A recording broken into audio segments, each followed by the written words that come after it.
Guys അങ്ങനത്തെ 3-4 ദിവസത്തെ 3-4 അല്ല 2-3 ദിവസം ആവി പിടിക്കലൊക്കെ കഴിഞ്ഞിട്ട് അല്ലിക്കുഞ്ഞിനെ ഡോക്ടറെ അടുത്ത് കൊണ്ടുപോകാൻ കേട്ടോ.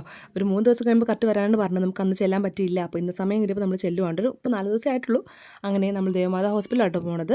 അല്ലിക്കുഞ്ഞിന് ഇപ്പോൾ നല്ല മാറ്റമുണ്ട്. ആ ഒരു 3 നേരത്തെ ആവി പിടിക്കൽ കഴിഞ്ഞപ്പോൾ തന്നെ അത്യാവശ്യം നല്ലതായിട്ട് തന്നെ ആ ഒരു വലിവ് പോലുള്ളത് കുറഞ്ഞിട്ടുണ്ട് കേട്ടോ. അപ്പോൾ നമ്മൾ ഓൾറെഡി ബുക്ക് ചെയ്ത് എന്തായാലും കുറേ നേരം വെയിറ്റ് ചെയ്തിട്ട് വന്നു കേട്ടോ.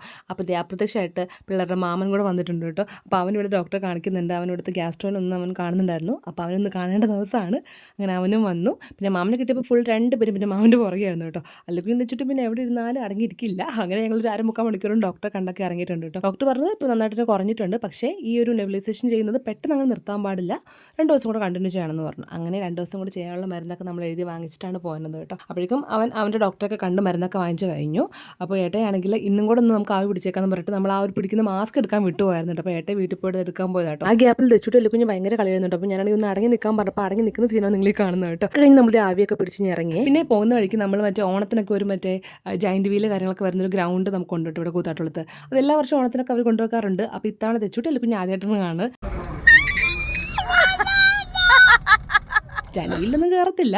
പിന്നെ കുഞ്ഞു വല്ല കാറിലെ സ്കൂട്ടറിലൊക്കെ കയറും. അതിന് വേണ്ടിയിട്ടാണ് പോകണം. അങ്ങനെ ഞങ്ങൾ അവിടെ ചെന്നു. വലിയ തിരക്കൊന്നും ഉണ്ടായിരുന്നില്ല. കാരണം തുടങ്ങിയതേ ഉള്ളൂ. അങ്ങനെ തിരക്കൊന്നും ഉണ്ടായില്ല. ഫസ്റ്റ് തന്നെ ഞങ്ങൾ അവർക്ക് ഇഷ്ടപ്പെട്ട ട്രെയിനിലാട്ട് കയറുന്നത്. അതാകുമ്പോൾ പിന്നെ ഞങ്ങൾക്കും കൂടെ കയറാം. അങ്ങനെ ട്രെയിനിലിരുന്നു.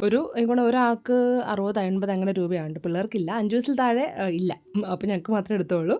ഒരു 10-15 റൗണ്ട് അവർ കറക്കി കിട്ടും. ഒരു 5-6 റൗണ്ട് കഴിഞ്ഞപ്പോൾ അലക്കുഞ്ഞി തെച്ചിട്ടും അടുത്തായിരുന്നേ. പിന്നെ നമ്മൾ ഇറങ്ങി പോകുന്നു. പിന്നെ ഈ കാണുന്ന കാറിലും കയറ്റി. പിന്നെ വേറെ അങ്ങനെ സാധനങ്ങളൊന്നും കയറ്റിയില്ല.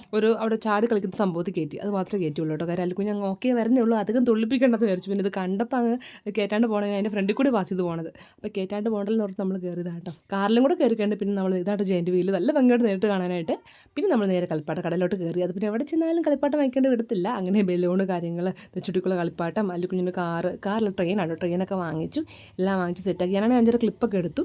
അങ്ങനെ നമ്മൾ നേരെ ഫുഡും കൂടെ വാങ്ങിച്ചിട്ട് പോകുന്ന വരച്ചിട്ട് സൈച്ചേട്ടൻ്റെ തട്ടുകടയിൽ കയറി. ഇപ്പോൾ ബിരിയാണിയും പിന്നെ ഇടിയിറച്ചി അങ്ങനത്തെ സംഭവം വാങ്ങിച്ചു. ഞാൻ അതിൽ കഴിക്കണത് ഇടിയിറച്ചാണ്. ചവയ്ക്കാൻ നല്ല പാടോട്ട് ഭയങ്കര കട്ടിയാണ്. ഞാൻ ആദ്യം കഴിക്കുന്നത്. പക്ഷെ നല്ല ടേസ്റ്റ് ഉണ്ടായിരുന്നു. കുറച്ച് എരിവ് കൊണ്ടുവന്നിട്ട് അത് കുറച്ച് കഴിച്ചിട്ട് പിന്നെ എൻ്റെ ഫേവറേറ്റ് ആയിട്ടുള്ള കപ്പ ബിരിയാണി. അവിടുത്തെ കപ്പ ബിരിയാണിക്ക് ഭയങ്കര ഇഷ്ടമാട്ടോ. കുറച്ച് എരിവുണ്ട് പക്ഷെ നല്ല ടേസ്റ്റാണ്. അങ്ങനെ ആ കപ്പ ബിരിയാണിയൊക്കെ കഴിച്ച് വയറൊക്കെ ഫുള്ളാക്കി നിറച്ചിട്ടുണ്ട് കേട്ടോ. അപ്പോൾ ഇത് കുഞ്ഞു എടുത്തിട്ടുള്ളത് നമുക്ക് പിന്നെ അടുത്ത വീഡിയോ കാണാം. ബൈ.